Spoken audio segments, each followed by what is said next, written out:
Now a time comes Nessa. when we all need a Joshua. Nessa.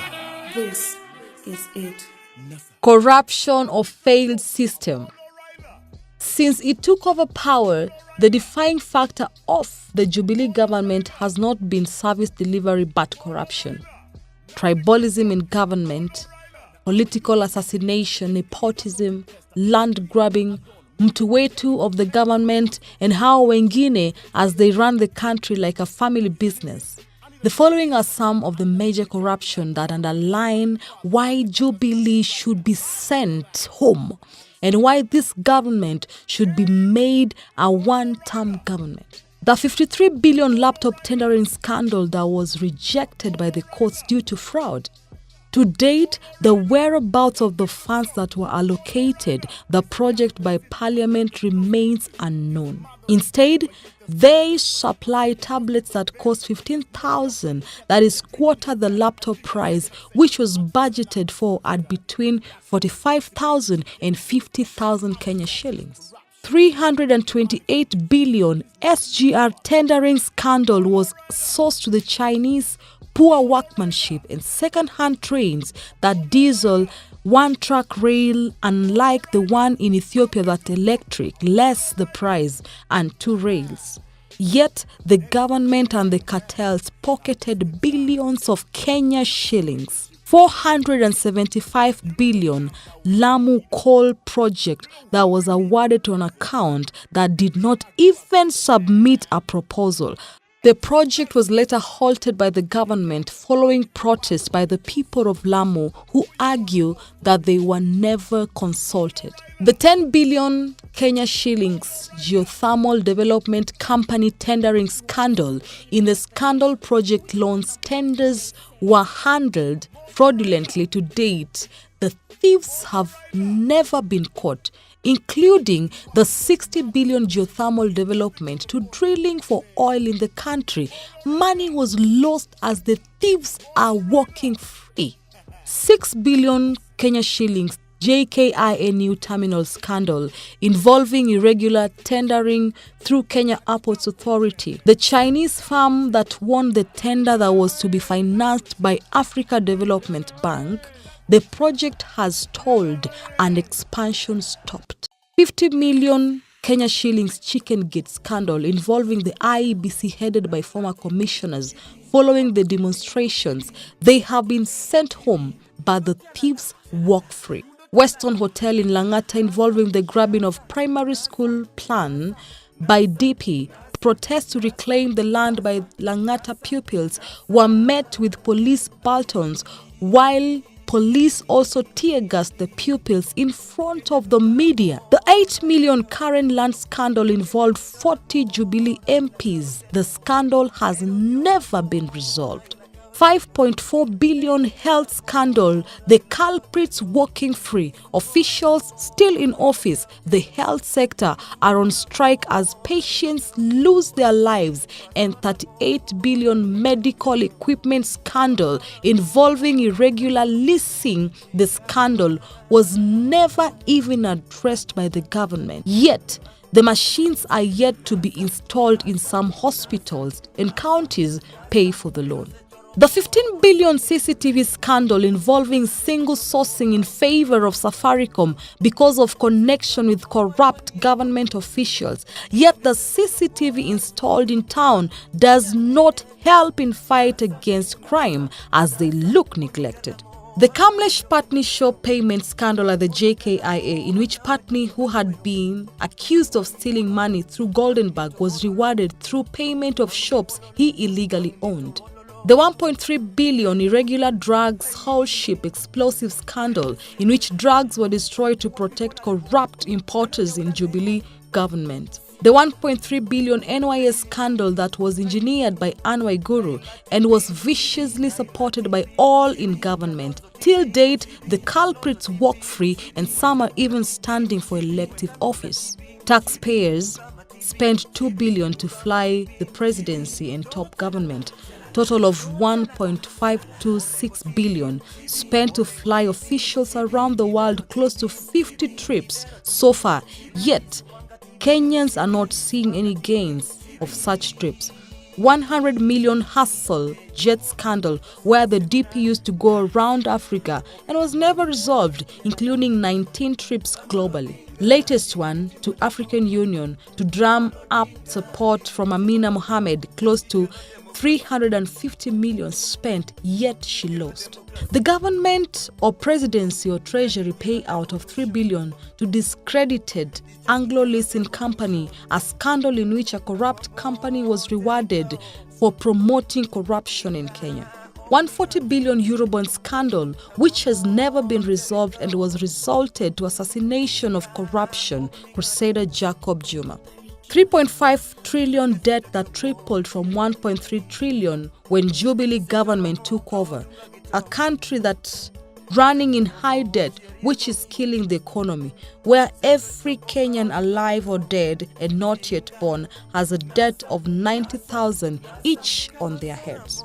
The secret Tana River underground water drilling project that was recently exposed by the Prime Minister and which the people in Central are crying foul, among other projects that are destroying the country, e.g. the SGR rail passing through the national park. Economy that suffered greatly due to poor policies, looting, corruption, high debt, farms closing down and Kenyans losing jobs. Dead industries the government is unable to address. Smuggling products, drugs that are killing the working force and youth. Executive paying 90 million Kenya shillings pledge to African Union to contribute the $1 million towards establishment of African Court of Justice and Human Rights, the convenient version of the ICC, yet Kenyan people suffer economically, strikes, hunger, poverty, etc., etc. Tens of thousands are laid off, loss of jobs hurt the economy, the workers and their dependents, and revenue to the government, i.e. banks lay workers 1,000 jobs, others are 2,600, Karaturi closed shop, East Africa Portland Cement 1,000, Oserian Limited 400, Kenya Flosper Company 200, Standard Chartered Bank 467, Equity Bank 400, Telcom 500, Kenya Meat Commission 118, not to mention many small medium enterprises, close to about 400,000 and businesses closing down and relocating. 1,500 extrajudicial deaths yearly. An investigative report by Al Jazeera has alleged that the government is behind it. It's killing its own citizens. Other terror attacks: Westgate, Garissa, Eastleigh, Mpeketoni, Baringo, war in Somalia, where our soldiers die, yet we have an executive who doesn't care on Kenyan security, etc. Leader of majority declared to name the terrorist and finance. Till date, he's failed to do so. Kenyans have billions stashed in Swiss bank and rendered 58th in global list of countries with the most dollars deposited. Deposits in Swiss bank at 51.8 billion shillings. Money looted from the coffers that would be used to revive the economy, pay civil servants, doctors, teachers, improve infrastructure, education, health, and tourism sector, etc., etc. The Rio scandal, where a cruise ship hired presidential suite booked, which to be occupied by the president, but later occupied by the CS Sports and Solicitor General. Others, 29 million transferred to NOC accounts, 4 million for medicine, 24.9 million for accommodation of parliamentarians and ministry official, 756,000 to pay allowances for delegates, registration, management, team sports, while at least suffered, others lacked tickets, sleeping areas and kits, despite the Nike deal of 129 million Kenya shillings kits to the team. New 218 million cancer machines idle as crisis worsen. Shock as taxpayers, brand new radiotherapy machines lies unused at KRA warehouse due to government failure to pay 2.3 million license fee, while more patients sink into desperation as 100 imported clinics lie idle in NYS compound. A debt-run government, e.g. borrowing 40 million per hour, that's close to 1 billion every day, borrowed 355 billion by government of Kenya every year, enough to build 10 thicker superhighways every year. This has pushed Kenya debt from 1.065 trillion to 3.4 billion Kenya shillings. 15 billion signed at State House, 4.8 billion to construct new foreign affairs headquarters, 1 billion grant to support in hosting ongoing WTO ministerial conference. So many conferences and hosting with nothing to show how Kenya will benefit. Numerous scandals have tarnished Parliament's image. MPs, MCAs, county governments do not address the serious issues facing their areas. They are busy passing law that benefits them, i.e. wastage of money in the Parliament of 23 billion, the cost of running Parliament, both national and assembly, and the Senate in 2015. Use of tyranny of numbers to pass law that benefit few or cartels, e.g. high allowances, salaries, benefits, trips abroad, acquisition of vast wealth, property, helicopters, etc. Is this the Kenya that we want to bequeath our children?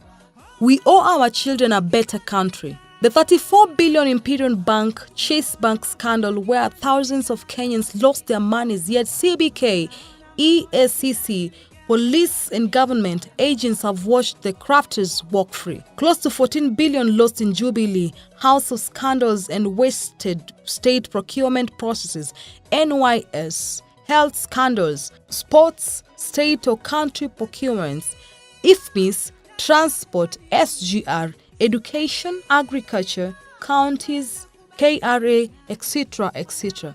Others graft list of shame. The 1 billion Ministry of Transport, 1.09 billion Ministry of Interior, 836 million shillings roads and public works, 836 million Kenya shillings Kenya Railways Corporation, 800 million shillings Ministry of Tourism, 454 million shillings Deputy President, 355 million shillings Kenya Highways Authority, 300 million shillings KEBS, 300 million National Housing Corporation, 80 million shillings Youth Enterprise Development Fund. Police extort 3 billion from matatus, 47 JP party launch, Toyota Prados on display, lavish display, all between 500 million to 1 billion.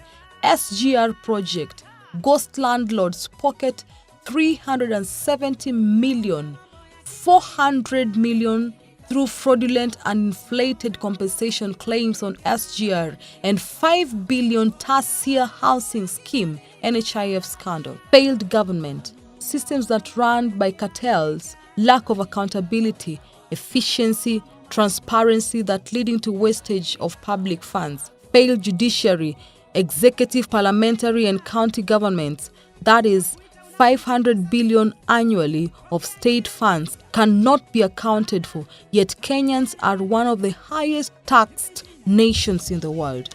Most of the main 7 pledges, transformational leadership, yet leadership has been bad and wanting and abusive and no solution oriented. A safe Kenya. Failed to secure Kenyans, that is Garissa University, Westgate saga, Baringo insecurity, Mpeketoni attacks, El Ade attack, where our soldiers died. Empowering our youth, women, society, yet no jobs.